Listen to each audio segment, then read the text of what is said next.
Welcome to Revere Asset Management's Your Money with Danny Stewart The market will always overshoot to the downside and to the upside. and Don Vandenbord. Because it's not how much you make in the markets, it's how much of that you can keep.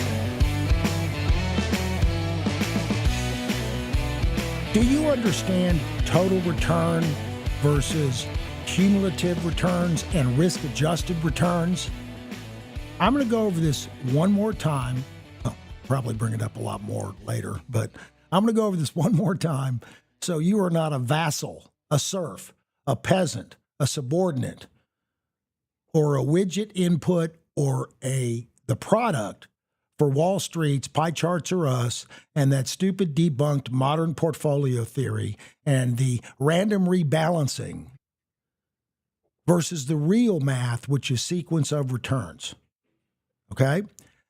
This means if you lose big during a bear market, like 35% during 2020, or 50% or more for some growth stock investors using IBD incorrectly and the CanSlim model, then the next year you're only going to get 65% or 50% of next year's gains. Now it'll say 50, it'll say you make 20% the next year, it'll say 20%, and it'll feel good. But based on your principal, you're only getting half. So to make the math simple, let's say if you lost 50% because you're a growth stock investor in the NASDAQ 100 or whatever, right? And then the next year you make 20%. Well, you're actually only up 10 because your principal shrank by half. Your statement at Schwab or Fidelity, wherever, say, oh, you're up 20%. But that's not really true, right? So you'll feel good, but it's not accurate. And that's why your returns, your risk-adjusted returns, should be based on your principal balance continually going forward. And it's cumulative, folks. It's cumulative, okay? So during the COVID bear market was down 35.5%. And say we're down 14, 15, low double digit or even 15%. Okay, and this is the fifth iteration of Grotection. So we're getting better and better and shallower, but say we're down 15%. Next year's gains, we get 85% of whatever gains we get.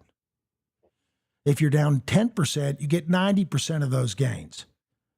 That is a smooth equity curve we talk about all the time. This is as plain a language as I can think about. Now, if you only went down 35%, that still means you only got 65% of next year's gains. Okay?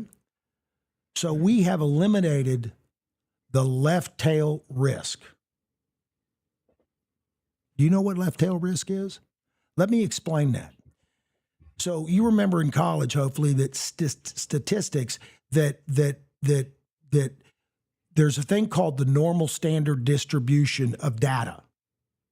It's also called the bell curve. Remember the bell curve where you got that smooth bell, you got the mean going down the middle so that roughly half or 49% of the data, whether it's bacteria in science or COVID virus in science or whether it's returns in our industry, and then half on the positive side, right? And then you have your tails for these big outlier events like right tail is 1998, 1999, big up years. And that's fine. I like right tail risk. I just don't want to get caught in left tail risk, which is, the economic crisis, the COVID bear, the inflation bear of 2022, the outlier events. Guess what, folks? Modern portfolio theory is based on the assumption that returns are under the normal standard distribution, aka the bell curve. They're not. They're not. That's why modern portfolio theory and pie charts are us is a complete lie. That you get this big diversified thing and they buy you a little bit of everything and you'll be just fine. Okay? So what returns actually look like is called leptokurtosis. It means it's skewed to the right.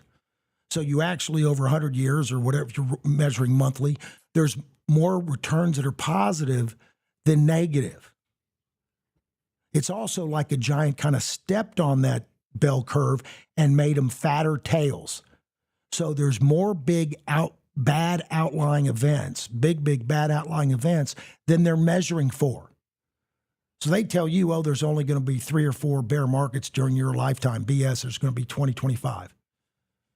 I mean, there's been, 5 or 6, 7, 6 this since 2000?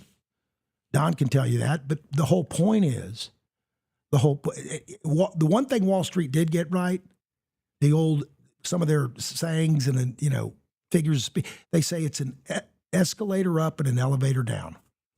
And that is true. So you lose big money fast, and then you got to make it back. And that's why controlling your downside is so important. Tail risk, more, like I said, more specifically, left tail risk.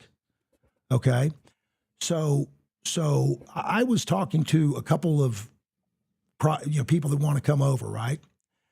And one of them's a kind of engineer out in Silicon Valley, making good money, whatever. And by the way, tech guys and software writers and software engineers, they all gravitate toward the tech stocks, and the doctors all gravitate toward the pharmaceuticals. They invest in what they know. But price is truth, no exceptions, period. So he was looking, he's going, well, you got Grotection there, and I'm actually kind of beating you this year. And Grotection is beating the S&P handle. I mean, Turbotection is beating the markets handily, the S&P.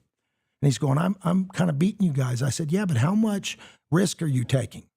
He said, well, I've got some good growth stocks, are solid. And I said, let me ask you a question. How much drawdown did you have in 2020? And he said, oh, gosh, about 50, 60%. I said, so when you came back in 2021, 2022, well, not 2022, he went through the roller coaster again, but 2021 was a good year. And guess what? He only got half of those gains in reality. His statement at the end of 2021 says he makes a lot of money, but he really didn't. And then came 2022, 2 bear markets back to back within 3 years. I said, how much did you lose in 2022? Now, the S&P was down 28.5%. He was down like 40 because he had growth stocks. Growth stocks are not meant to buy and hold. They're meant to trade the trend up and down because you will get crushed. And so I said, what's your long-term average return, annualized return? Well, I'm not sure. I said, that's the thing you need to know. If you're managing your own money and he's got a considerable amount of money, you need to know that number because that's important. And I'm not saying he's a gambler, but it's kind of akin to going to Vegas where it's kind of boom or bust. You like the excitement, you like the growth stocks, but it's a roller coaster ride. And when you get creamed, then your wife's making you sleep on the couch or you're scared. You got to go change your underpants. Okay, that's why we design these portfolios, and it's a portion of CanSlim, IBD CanSlim methodologies with Don Fine tweaking the stop losses, and so each stock has its individual stop loss, right? And the other half using ETFs based on the S&P, so that when there's sector rotation to value, we catch that, but also so it smooths out the equity curve. Because for CanSlim, you got to be really, really, really good. Otherwise, you'll get creamed.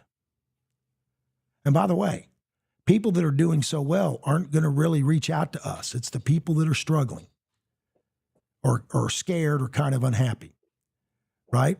And that's why I always say that, that's why I call Don Obi-Don Kenobi. And why if you take Don's brain and put it in 100 people, only about 2 or 3 of them are going to be any good because the other 98 or 97 get emotional. It's not just enough to have rules. You got to follow the rules. You got to be able to follow them. So I don't want the Harvard valedictorian cardiologist cracking open my chest if I need heart surgery that was great at school, making grades in the library all night. But when he's under pressure, he's sweating and gets nervous and shaky. I don't want his hand shaking when he's cutting my heart, right? I want the John Belushi that is cool as a cucumber under pressure from Animal House. Remember that? Kind of dating myself. I'm not saying Don was like John Belushi. He wasn't. He wasn't a huge partier ever. All I'm saying is you want the person that's smooth, has rules, and follows those rules. But it's not just about the upside. Everybody talks about the upside. They never, especially Wall Street, never talks about the downside. They never talk about losses. In fact, when you got a stock go down 10%, they go, oh, or 20%, they go, oh, now it's time to average down. Folks, if your advisor tells you to average down, run. The question is, why did you let my stock lose 20% and not cut it at 7 or 8 single digit? What were you thinking? You actually want to average up and feed the winners, and you want to water the flowers and cut the weeds, not the other way around. That's what that stupid rebalancing story is, where they try to make it mathematical and sound like it's got some, science behind it. And so at the end of the year, I'm going to make it real simple. Say you got a pie chart and you got 20% of different sectors, real estate, large cap, small cap, international, whatever. Okay. And one of the pieces of pie, when they pick some random date, usually at the end of the year, maybe semi-annually if they're more sophisticated, right? And one goes from 20 to 30, and another piece of the pie goes from 20 to 10, which means you lost half your money. They will cut the one from 30 back down to 20 and put it in the one that's 10, so it's back to 20, 20, 20, 20. That's not the question or questions. The question is, why did you lose half my money in this one chart, this one sector that hasn't done anything and lost a bunch of money? And maybe you want to add money, the one that's 30%. Maybe that's the new technology. Maybe that's the place to be. So you want to be out of the worst 30% of the market, and you want enough diversification so that one sector or one stock doesn't kill you. So you don't want to have too big of an individual position size, and you don't want to be too top heavy in one or two sectors, especially growth sectors, because when it comes and it hurts, right? So for instance, if you're young and dumb, and 25, they say, oh, you can live through the next 3-4 bear markets during your lifetime. Never mind, they're going to be 2025 bear markets. So you need a big chunk of emerging markets. Do you know from 2020 through 2025, and Don can give you the exact dates, emerging markets were only up 4.1% point to point, not even annualized. So if you count inflation, that means you lost 20% or more. So if they've got 20 or 30% in emerging markets, because they're supposed to be aggressive, that's going to put a drag on their portfolio. Conversely, in 2022, bonds got slaughtered. They were down 30%, while the S&P, Treasury bonds, not even investment grade, supposed to be, risk-free, right? By my license, I can tell you Treasury bonds are risk-free. I don't believe that for a moment. The regular's going to love this show. Anyway, so so the older you are, the more bonds you have. So on my mom's third floor independent living facility, all the widows, there are a few guys left, but mostly are widows, they all have 80, 90% bonds. And they were freaking out because they lost my mom plays bridge with them all the time, and she told me they were freaking out at the end of 2022 because they lost 30% of their money. My mom's down 10, 11%. She goes, I've seen this rodeo before. I saw it in COVID. We're minimizing the draw. It doesn't mean we won't have drawdowns. It means they'll be much shallower during most corrections, but especially during bear markets. Okay? So then the next year, you have 85 or 90% of your capital still intact for the good times, not 60 or even 50 if you're aggressive and don't know how to get out. So it's about risk adjusted returns, not total returns. Total return doesn't account for risk. So I ask you, what's in your portfolio and what are your buy and sell rules? Now, one more thing before I go, because we had a couple other questions. And I don't talk about this a lot because it's boring. Okay, we're a full wealth management firm, not just a portfolio manager. I'm very experienced, and so is Todd Thomas. He's former practicing CPA before one of the big accounting firms and a CFP. Okay, we do all kinds of planning: retirement planning, estate planning, corporate structure, asset protection. We could even help you set up a family foundation if you're uber rich, or a family limited partnership if you're, pretty well off and you need it. Most people don't now because the increase in the estate exemption, right? But that's a lot better than buying some huge life insurance policy when you're older to pay the estate tax. That's for the broker. That's not for you. For the insurance salesman, that's not for you. But we are a full wealth management firm, and I just want to throw that out there because we don't talk about it enough on the show because it's, well, quite frankly, boring. I don't even like doing it. I'm just very good at it.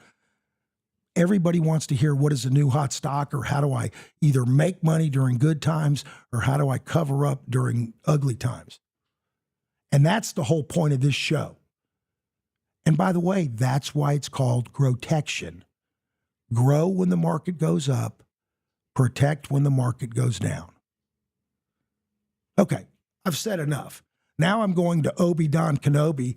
So now you can drink out of a fire hose, and he's going to give you the data, the raw, hardcore data. Don? Here we go. Dan, that point that you made about drawdowns off of the top is, you cannot stress that enough, because when your account is at the highest, 10% down is a lot worse than 10% down where your account was 5 years ago, 3 years ago. It's a huge lump sum. It's compounding working against you, and that's why we are so hardcore about cutting losses and protecting gains. Quickly. We track a ceiling and a floor on our equity curves for all of our portfolios, and we want to make sure that that's always trending from the lower left to the upper right.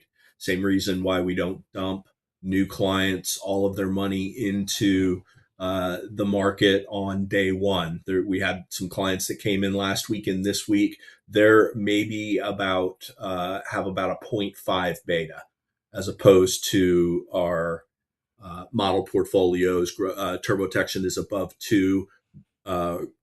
Grotection is at about a 1.3 right now, with some actions that we've taken today, which I'm going to talk about right now. So what you see is the trend gauge. This is a trend gauge as of last night's video, the coveted 4 green arrows, market leaders acting well.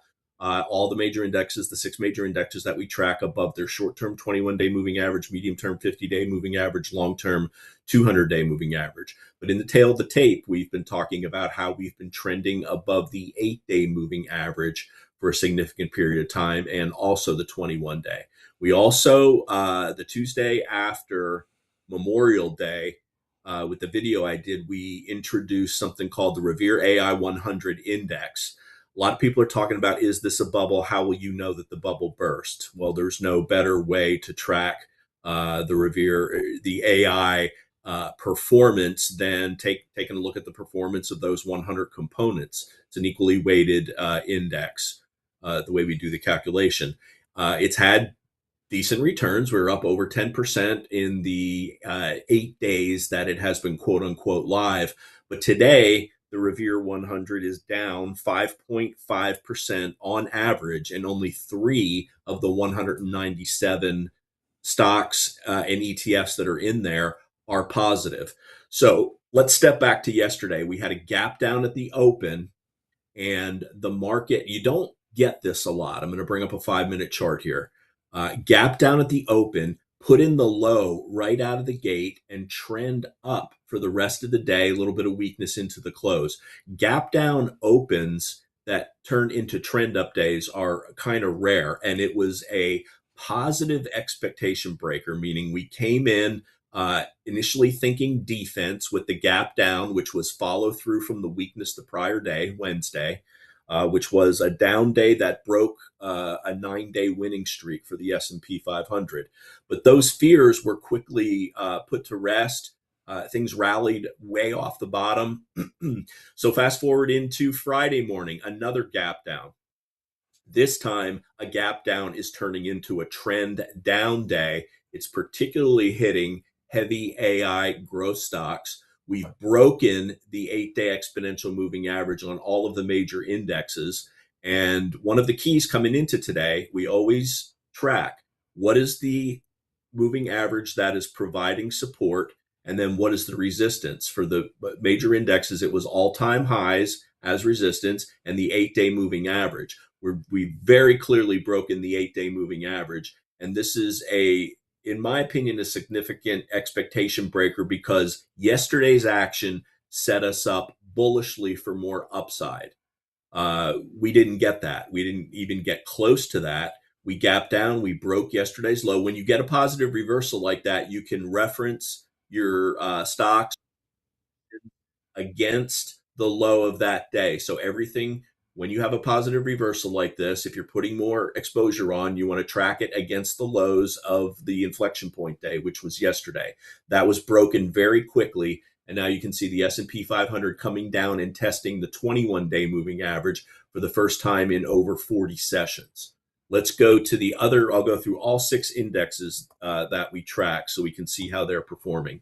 NASDAQ 100 broke the 8, sitting right on the 21-day moving average after having a significant period of relative strength. It showed relative weakness over the last 3 sessions.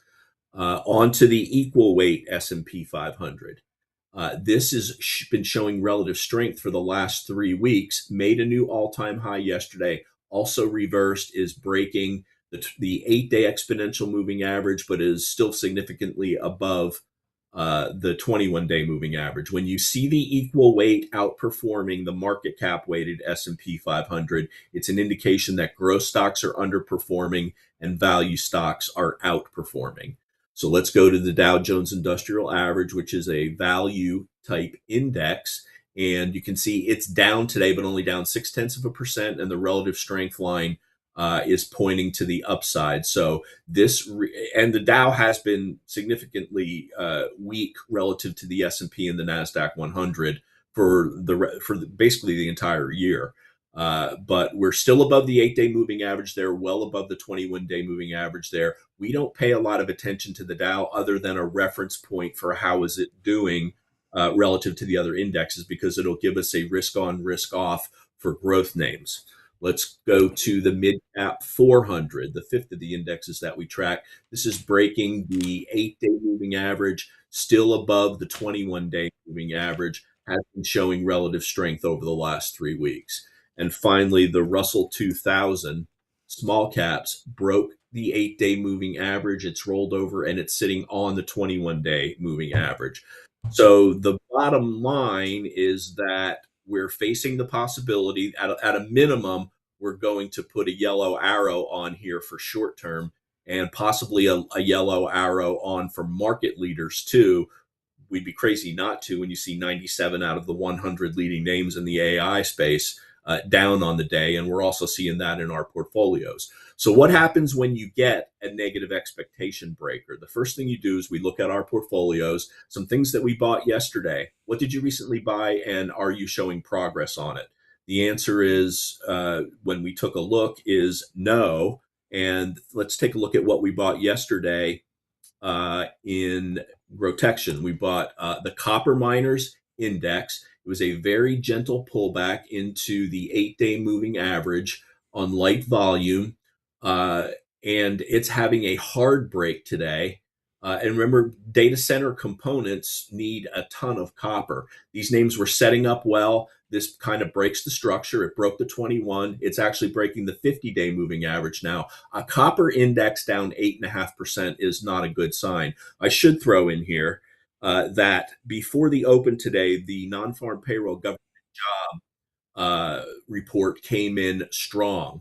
Now, normally you would think that's good, but in this case, it raised the chances of an interest rate raise by the end of the year. So a cut is now not the base case. It's been replaced with a raising of interest rates. Raising of interest rates are not good for small cap and growth names. So it kind of 2 + 2 sometimes does equal 4 in the market. Because they have to borrow. Yeah. Okay. Yeah, they have high debt, and so we are selling things that we started yesterday that are breaking the lows of yesterday. Semiconductor index, we bought CRCL. It bounced perfectly off the 8-day moving average. Yes, it's extended to the upside, but as I said, this gives us a great level to trade against. Early in the session today, it broke below yesterday's low. We sold that immediately. We talk about the good, the bad, and the ugly. For us, the ugliest something would get is something that we buy and then the expectation is broken the next day and we sell it out. The 3 things that we sold today are a 13 basis point loss, a 16 basis point loss, and a 17 basis point loss. These are paper cuts. Let me explain that for the listeners real quick, for the retail people, not the stock nerds. What he's saying is each one of those positions only had less than a 0.2% hit on the total portfolio. Okay. So when he starts buying things, he'll actually, remember I told you want to average in, you buy a little bit and then you keep adding if it works. So Don will buy a starter position, and then as he starts getting gains, he'll start adding to it so that he's got a cushion, and then he doesn't have to worry about that. And if it doesn't work out right away, like this case, which is a little more unusual, right? He cuts his losses real quick. Go ahead, Don. Sorry. Yeah, the third thing that we added in Grotection yesterday was another ETF pick. This has more. It's also a metals and miner. It has more steel in it, and this was acting extremely well, even better than COPX. Not today though. 6% down, broke the 21-day. We've got 1 foot out the door in this. This will probably be out by completely out by the rest of the day. What are the key levels now that we want to look at? Let's go back to the S&P 500, and we absolutely want to watch this 21-day exponential moving average, which is currently at 74.54. Right now we're trading at 74.65-ish, 68 here. This is 10-minute delayed. But this is the key level that we're watching, and the reason for that is the huge drop between the 21-day and the 50-day. That's a significant percentage basis, and there's not a whole lot of support there because we just recently broke above the 7,000 level 6 weeks ago during this rally higher. So all the way down to the 50-day moving average for the S&P is 4.3%, while we're sitting just barely above the S&P, the 21-day moving average. So that's significant risk down to the 50-day moving average. And if the S&P drops that hard, you can imagine what growth stocks are going to do. So we're keeping our stops in place. We got stopped on several things today. That's part of the process. We don't get upset about it. In fact, we just book the gains, cut the losses, move on to when the market gets better. You really want to only have the pedal down when the winds are at your back. They've been at our back for 8 weeks. It now may be time to visit the 21-day moving average for the first time. Our expectation is that the first time the 21 is hit, that it will hold. If it doesn't, then we will sell more. Not based on our opinion, but based on what the market is actually doing. If we undercut it a little bit and then reclaim it, a pretty significant support area should be right around 7390, 7400. If we bounce there and reclaim the 21, we'll put some risk back on. I should say, in additionally to what we sold today, we put on an SQQQ to hedge some of the index position while we wait for what the market has in store for us. But a red flag and a negative expectation breaker. Now we're not panicking in any way, shape, or form. We just had a very strong move up in the market. But after you have that, a 4% pullback feels like you're taking a 4x4 to the back of the head, because it's not what you're conditioned to based on what's happened in the market over the last 8 weeks. And a lot of leading growth stocks have blown away the returns of the S&P 500 and the NASDAQ 100. So it's important to lock those gains because it's not yours if you can't keep it. Same thing as it's not how much you make in the market, it's how much you can keep. And that's why we religiously track the downside and meticulously keep our losses small and lock in gains when things get extended to the upside. We've talked in the videos over the last, particularly over the last week, about how many offensive sells that we've done. In Grotection, we did it on Marvell twice, Datadog, Nebius, Twilio, Datadog again, Marvell again. So when things get way extended to the upside, they don't go to the stars forever. They're going to have hard pullbacks. Let me bring in Marvell as an example. When things get stretched to the upside, you're crazy to not take some off. I know some people love to see the big heavy hitter legends and market wizards that say they're holding a 20% position and they're just going to let it run and they're racking up millions of gains. That's not what we do here at Revere. We are managing 2/3 of our clients. It's their retirement accounts. They don't want to get hit with the 2x4. We are committed to a nice, smooth, slowly rising equity curve. We are underinvested in bear markets or out. We are overinvested in bull markets. And we do that overinvesting by picking the best stocks and ETFs in the best sectors, cutting our losses if they don't work, letting them ride to a reasonable extent. If they get way extended to the upside, we're going to take some offensive profits and wait for the inevitable reversion to the mean, because they always do that. I mean, if you're up in Marvell, it got to 91% above the 50-day moving average. If you don't book some of that, you're a fool. One of the O'Neill buy rules is a pullback to the 50-day moving average gives you an opportunity. 91% above the 50-day moving average. Now, I know it's not going to get there in one day. It's going to trend up slowly, but are you going to get back 50% until it meets the 50-day moving average? That's foolish. That's not how we do things. We seek the outperformance in these strong growth stocks when the wind is at our back.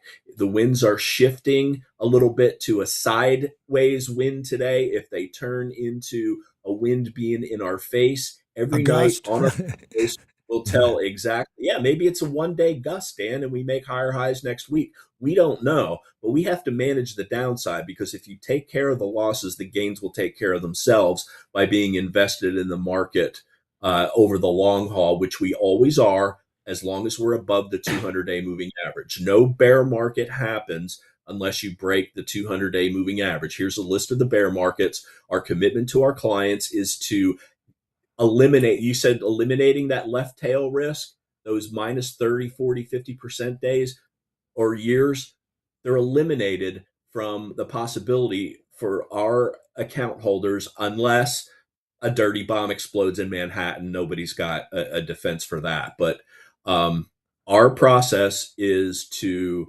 prevent these, like you said, off the top. It's especially hard.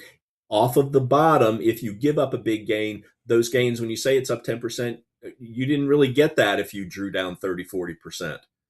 If you're starting from a higher capital base, which is what we do, your compounding kicks in a lot quicker than if you're trying to compound after a significant loss. So that's where we. Yeah, let me make one. So another way to say that. So I was using statistics, which a lot of the engineers and everybody, people that do a lot of math understand. But for the retail clients, you go into, it doesn't matter, Fidelity, Charles Schwab, Morgan Stanley, Monte Carlo simulation. We do 100, 1,000, 10,000 different iterations and look at all the Monte Carlo simulation. Don's eliminated that 30% negative downside. That's why I did a show about 4 months ago saying Don broke the planning software, right? Because all the planning software shows you make 7, 8%, a diversified pie chart, annualized, but then you go down 35% or whatever during COVID, and you went down 28, 29 during, if you had some bonds, you had a blend between 30 and 28 and a half, so somewhere around a balance fund. We've eliminated that. Okay, so it's a smoother equity curve. Sorry, Don, go ahead. That was really good color on that, Dan, on what I was saying. So bottom line it, as we always do a bottom line in our videos. we are watching this 21-day exponential moving average very closely on the S&P 500, and it is currently at 74.54, 74.52 now with the pullback. We don't want to see that pierced. Ideally, we want to see a bounce here. If we, I don't like the break of the 7,500 level, because that was a key level that we tried to get above back in May. We failed. We got back above it in late May and tested it, and it held. Then we made higher highs, but now we broke it on a widening volatility as well. This is a big candle today. I know we talk about wanting the S&P to be above a 1% daily average true range. Our range today is above that 1%, and we had a bigger, more than a 1% candle yesterday. So volatility is picking up a little bit. So that level was support, and now it's resistance. Yes, right? 75 level on a bounce. We want to see if we can reclaim that level. Another issue is that now the 8-day exponential moving average, our ultra short term, is rolling over, and that's going to hook up with that 7,500 level next week, which will provide an extra level. It's two key levels of resistance: the 7,500 round number. There's some psychological stuff going on there. These markets tend to pause above these round numbers. And also the declining 8-day moving average. So we'll want to see what happens. We hold the 21-day moving average, come into the 7,500 and declining 8-day moving average before we start putting a bunch of exposure back on the market. This is the second move below the 8-day moving average during this 8-week uptrend. Back on 5/19, we had one close below. That was followed by the 9 straight up sessions. The streak was broken on Thursday. We looked for more downside below the 8. The streak was broken on Wednesday. We opened below the 8-day, but reclaimed it by the end of day on Thursday, which was a very bullish. But that bullish action was completely upended today by the action that we're seeing. We're not panicking. We're just saying how different this is from the environment that we've been used to over the last week. And changing characters can start very subtly and then accelerate to the downside. And that's our commitment, is to protecting the gains during this process and getting out of the way, waiting again until the market is really at our back to put heavy exposure on. Protect the gains, keep the losses small for new positions, and that's what we'll be looking for the rest of the day. This podcast will be out on YouTube around 2 p.m. Eastern time, and we'll make sure that we put that out on Twitter for everybody to watch it first, and then you'll get the Friday night video and then Todd's weekend review this weekend. So some key stuff going on from a possible change in character. Certainly on the break of the ADMA, ultra short term, we're looking to see if the short term trend is going to change. That would be a break below the 21-day moving average for the indexes and a sell-off in the leading names. So stay tuned for updates on that. And any other questions, Dan, before I send it to the guys for their segments? No, that was pretty good. That was very good. We got a visitor here today. Jackson is on site doing some on-site training here. Action Jackson. And he's a fast learner, folks. He's been crushing it too. He's got a beta portfolio, and he's been crushing it. Yep, we give a sleeve of capital to all new starter portfolio managers that come on board with our own money. With our own money, Don. With our own money. Yep. We vet these guys. They know the rules of our overall approach, so we're not concerned with losing big because everybody's committed to doing things the same way here at Revere. Well, you're also watching over your shoulder too, to be honest, yes. because it's your money. Great team. We're all accountable to each other, and steel on steel, steel on steel, steel sharpens steel, and our commitment to our clients to keep the losses small. All right. First, we're going to go over to Todd, and he's going to talk about some things that are holding up very well. showing relative strength over the last couple of weeks. Then Connor's got 3 stocks he's going to look at. And then with the SpaceX IPO looming, we've had multiple clients call us wanting to get in on this. We tell them all the same thing. We don't buy IPOs on the first day because historically they go below the opening price. The best ones form a base called an IPO U-turn base and go to the upside. That's when we would buy it. But this is the most hyped IPO ever. They're making a lot of shares available for retail, which is to us a red flag because the institutions should be tripping all over themselves to get a hold of these shares. But the institutions already have their shares because they bought them in the private market via either ETFs that they're running or just buying them when they did non-listed cash raises for their business operations. So there are a lot of people waiting to sell their SpaceX shares. Don't let them sell it to you and watch it plunge. You're not going to miss anything the first day by not being involved. If SpaceX is going to go higher, you have plenty of time to do it. So that's our take on SpaceX, and Ted will talk about that more with the IPO. Let's go to Todd right now, and he's going to start off with Victoria's Secret, which had a great earnings reaction. Take it away, Todd. Yep. All right. Yeah, we're just scouring the markets on days like this, in between putting our stop losses in if necessary. And our MO is just looking for relative strength on a day of extreme weakness, and Victoria's Secret is showing that. They just reported earnings this week, and they reported earnings of 60 cents versus prior guidance of 20 to 30 cents. So it was a big blowout. Same store sales were up 13%, and they also raised next quarter and raised fiscal 26 guidance. So across the board, pretty big beat, pretty big base breakout here. Finally, looking at the weekly chart, Don, we've got relative strength making new highs this week through that nice stage 1 base breakout. So on the list, a little bit thin, good enough for turbotection, but not thick enough for grotection. The next stock, which is showing relative strength today, is CRDO. And it's down 1.8% today, but that is relative strength versus what a lot of the AI sector is doing today. And this was green for a good part of the day. So they just reported earnings. They've got earnings out of the way right now.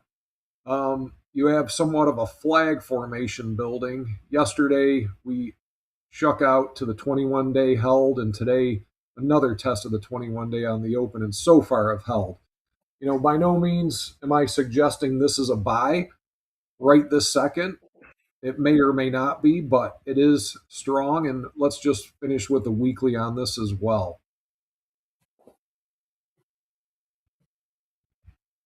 You know, you can see that last week it did break through those old all-time highs, and now it's pulling right back into those highs. So we're just going to observe this action and see how this plays out.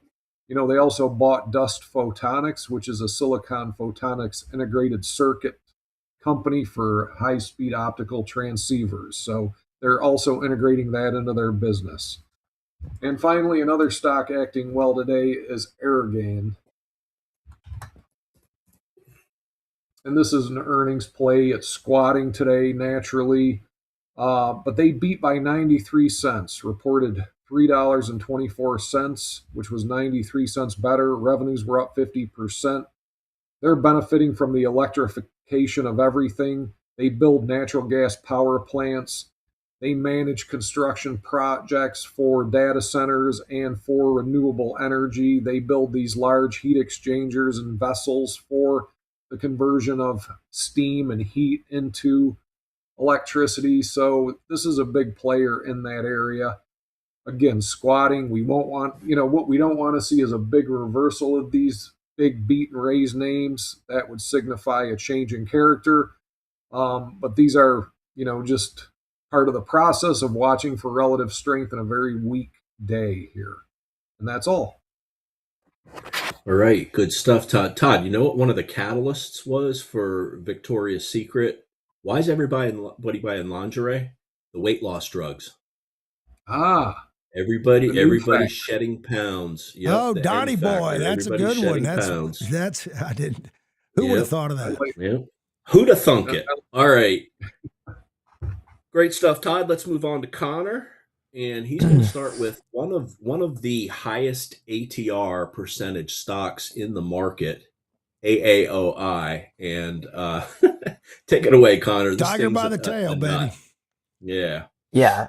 Yeah, it definitely looked a little bit better this morning when I was planning my segment. But yeah, I just wanted to highlight this three stocks worth watching and following up on another one that I covered in a previous episode. But AOI, as you can see, a couple days ago when it looked like optics were breaking down, where did it find support? Right at the 50-day and the 10-week moving average. And, you know, from failed moves come fast moves is a big thing. And, the expectation was it was going to break down, and that's what everyone thought. And then you see it follows through with a huge upside reversal day. And then even today, in a sea of red, anything that's holding above the 21 arguably is showing RS, and this one is as well. And if you zoom out to the weekly chart, you can just see this still, although it's had a very big run this year, it still has quite a big base.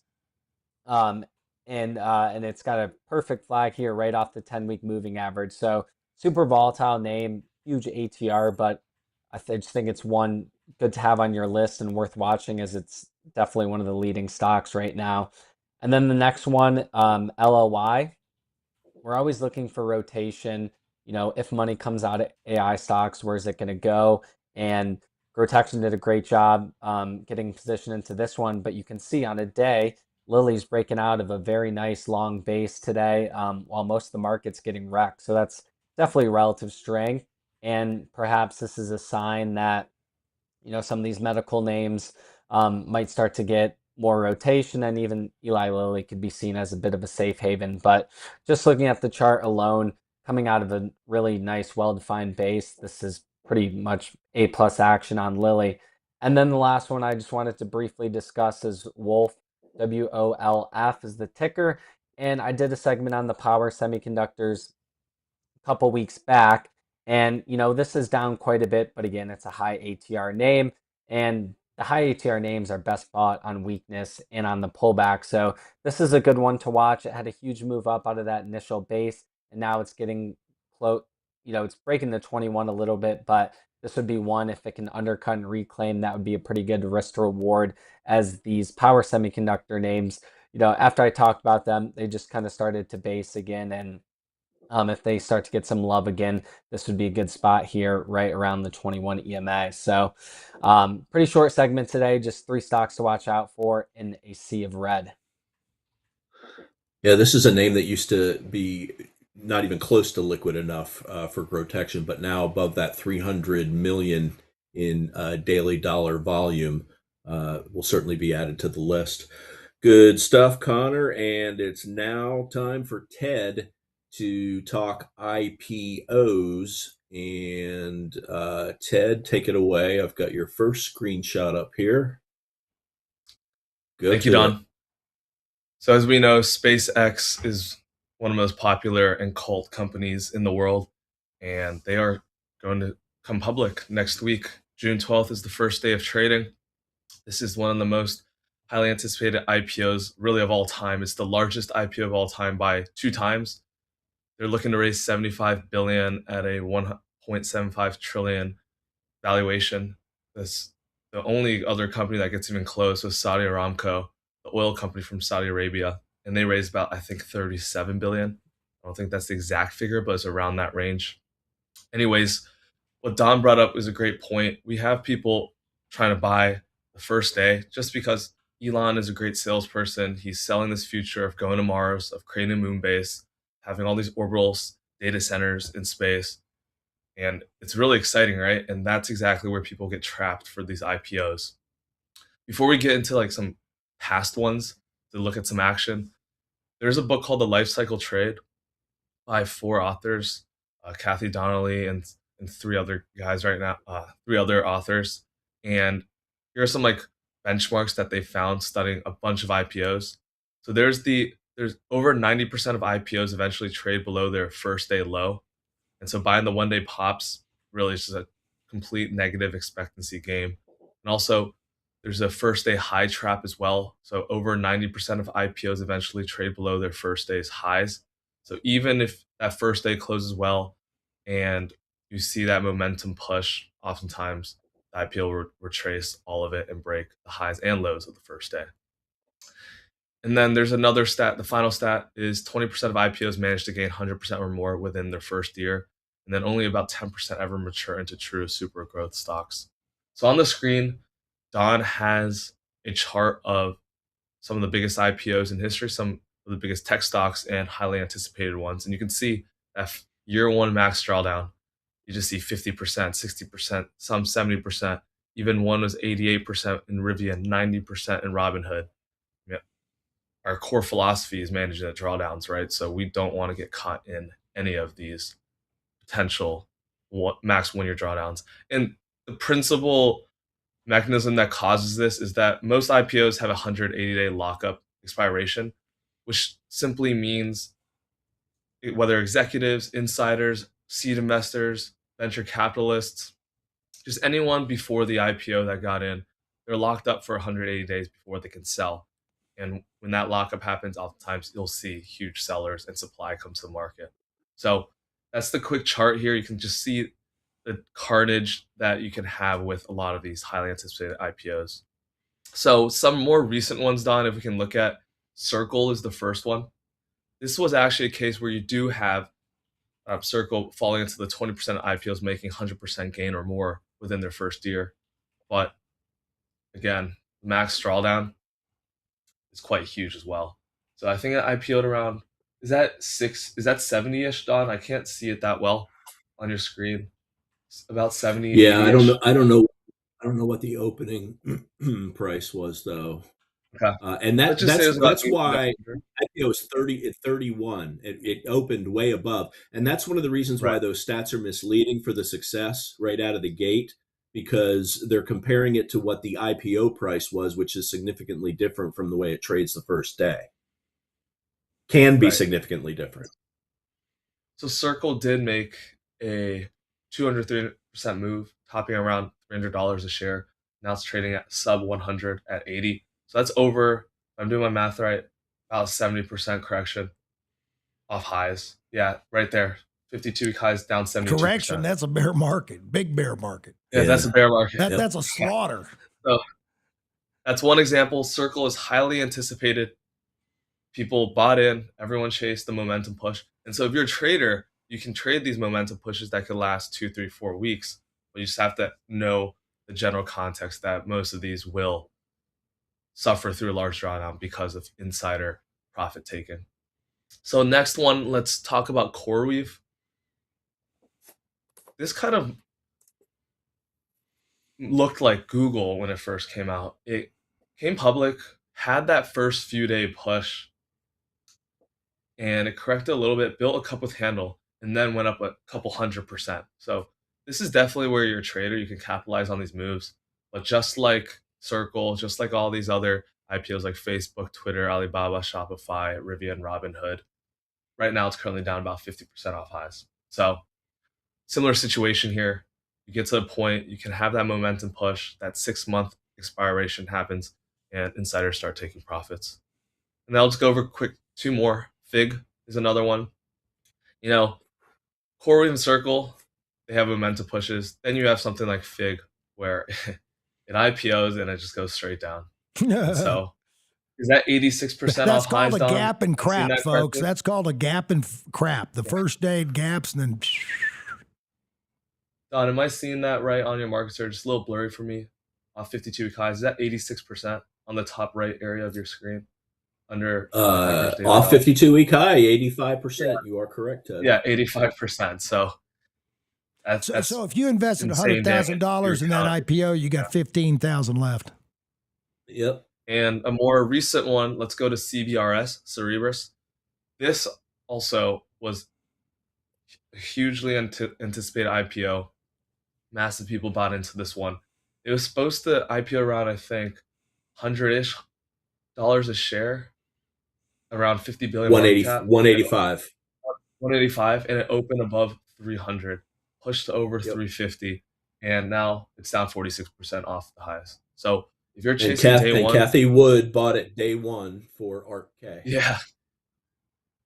So you're buying day one. There's a huge negative expectancy for IPO specifically.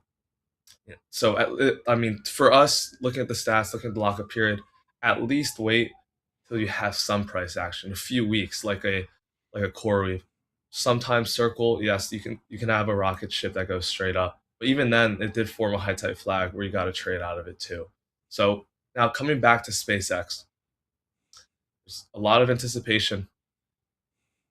It's an extremely exciting company. We're seeing Morgan Stanley say that they're going to have 3.4 trillion revenue by 2040. We're having Goldman Sachs point out that they'll have over $1 trillion revenue by 2030, 2034.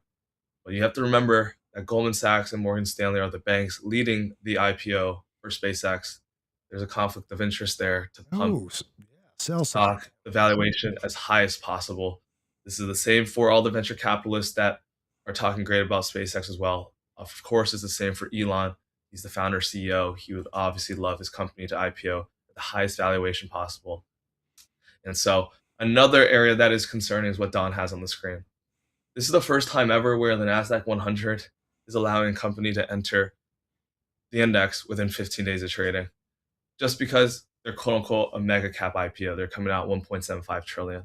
The good thing is S&P, they're blocking the fast track entry now. They're requiring that normal 12-month seasoning period, at least 4 quarters of earnings to be reported before they enter the S&P 500. But for those of you that own the NASDAQ or any tech ETF, you really have to be careful and check if SpaceX is being included, because instantly you're having this extremely high valuation company. I'm pretty sure in the S1, they do about 25 to 35 billion in revenue. So that's a huge multiple on revenues. They also combined with XAI, which is a multi-billion-dollar operating loss entity right now, and then Starlink doesn't cover for that. So just really have to be careful with SpaceX.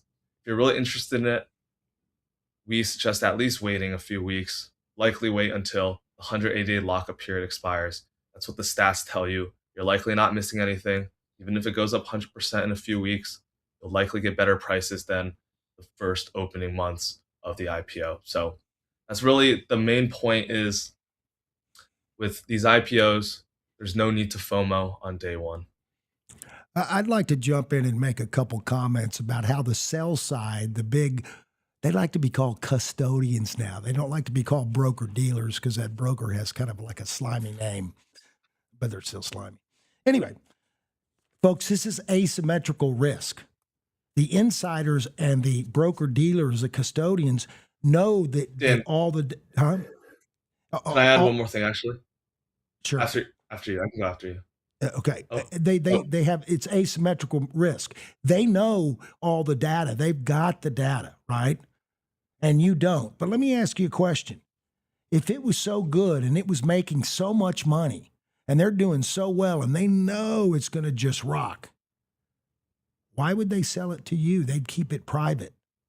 They're trying to cash out or, quote, diversify their risk. That's always the argument. Okay. Now, most IPOs are not hot, quote, hot issues or oversubscribed. It's these, like this one in Coinbase. Remember Coinbase? It's all on Bitcoin, and all the Bitcoin groupies just had to have Coinbase. Coinbase got slaughtered, right? Even Facebook had that big, deep bowl. Everybody got, FOMO on that first day or two. But when it's oversubscribed, those shares go on a lottery. So you may try to buy 1,000 shares and you may only get 100 or none, right? It may be on a pro rate, depends on how they do the lottery when it's oversubscribed, but they have to have some kind of way to justify they're doing it fairly so they're not giving it just to their favorite big clients, right? But here's the thing.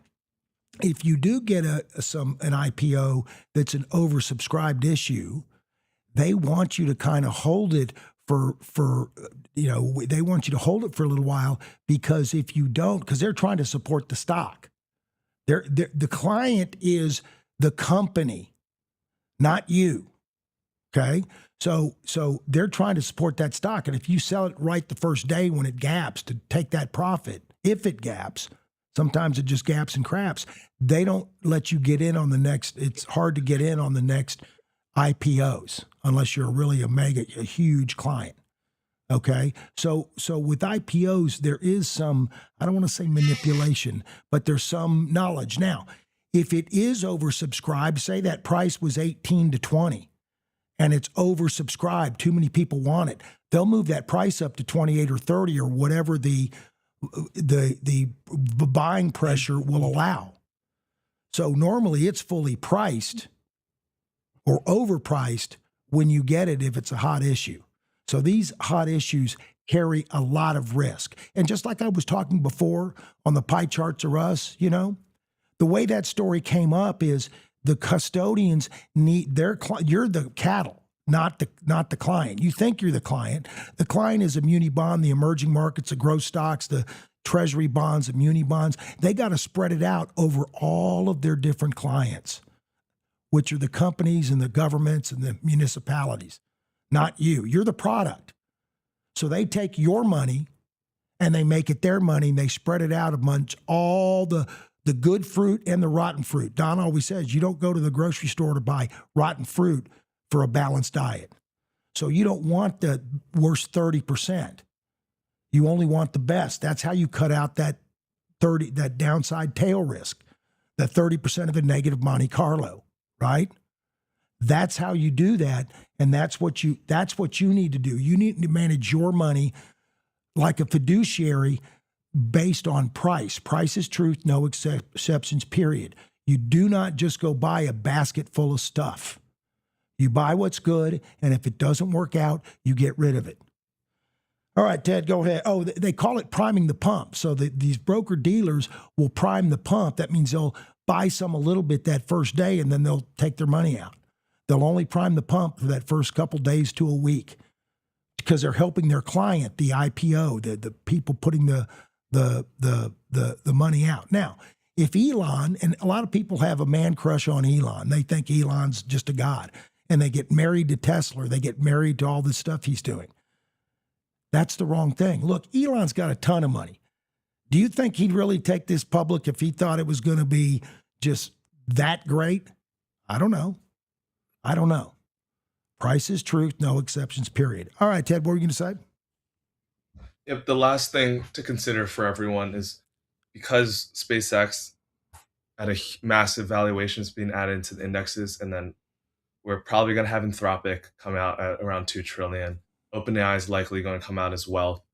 This really increases the concentration of AI stocks and really just AI and tech in the S&P 500 and NASDAQ. It'll pretty much be 10 companies worth 50, 60, maybe even 70% of the total index at the time. We'll have to see where all the market caps are for the Big 10. But the point to emphasize here is that sell rules likely are more important than ever. Concentration in the indexes are the highest since the dot-com and even the 1970s Nifty 50. So that's just one consideration for everyone to think about and why sell rules will become so much more important going forward here. Good stuff, Ted. Wanted to wrap it up with one comment on what's going on. Excuse me, the current market. Earlier this week, on Thursday, AVGO, actually Wednesday night, but AVGO, one of the big AI chip names, reported earnings, and it was a good report. A little bit shy on revenue. The stock gapped down and closed down 13% and is making a lower low today and is breaking the 50-day moving average. This is one of the key stocks in AI. Now, there are three key ETFs that you can use to track the overall health of the AI sector. The first one is semiconductors, and we got long this yesterday. We are no longer long this in Grotection. It got sold earlier in the day, as I mentioned. But SOX is the first ETF to keep an eye on for if you think the AI bubble is going to burst. You certainly need to watch the action of the semiconductors. The second one is WGMI. This is Bitcoin miners that have all pivoted to operating data centers, and this is down 11.5% today. A lot of leading names made up in this ETF. Very nice cup base breakout, but it's pulled back now from a high of 74 down to 60. Pretty harsh 3-day sell-off. Now, on the 3rd-day sell-off, on day 3 of any sell-off, you look for signs of the stock to stop going down. You ideally don't want to be selling on the 3rd day down. You want to be looking for support, and in this case, maybe a regain of the 21-day moving average. The 3rd ETF is DRAM. This includes the 2 big South Korean memory makers and Micron, and it also includes SanDisk, WDC, STC, and this is having 2 tough days. It's dropped from 70 to 58, is sitting right on the 21-day moving average. We want to see it hold this level. So you just keep an eye on those 3 ETFs, as well as what's going on with the NASDAQ 100. It is slightly below the 21-day moving average now. The S&P 500 is sitting right on the 21-day moving average. Keep an eye on that 74.50-ish level. Dan, that's it. You can take us on home. Folks, I got one question for you. Does your advisors sound like this? Are they doing this kind of deep research? Or are they just taking you to lunch and say, stay the course, the market always comes back? The problem is, when does it come back, and will you need the money before that? Because if you take the money out before it comes back, then you don't, it's just like going through a bear market, you don't get the compounding back up, right? The actual math behind portfolio science is sequence of returns. Put it in AI or put it in Google and read about it. And it's personal to you. It's not modern portfolio theory or MPT, where they just spread out your money to all of their real clients, and you're the cattle, and he's the roper, he's the cowboy delivering you to market. Don't get sold to the stock market or the broker. There's a conflict of interest. Here at Revere, we have no conflict of interest. We're a fiduciary. And if you want your money to look just like our money, meaning Don and I, the principals, come join the Revere family, because you will get the exact same price and timestamp. If you're in Grotection, Don and I have both big amounts in Grotection, and we got big amounts in Turbotection.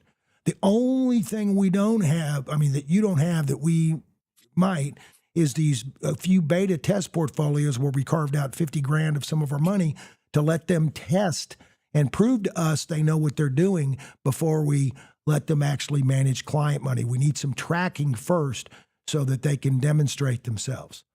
But most of our net worth, Don and mine, is in these portfolios, and you'll get the exact same price and timestamp as we do, as well as Don's wife, my 94-year-old mother, everybody. There is no front running or cherry picking, and so we all have skin in the game. So not only are we fiduciary with no conflicts of interest, we actually put our money where our mouth is. We eat our own cooking. And we're doing it, and we're getting better and better all the time. Listen, if you like what you heard, please tell a friend, tell a neighbor. We don't spend a lot on advertising. Just go to revereasset.com, and up in the right-hand corner, there's a subscribe button, and you can watch all of our video. They'll be delivered.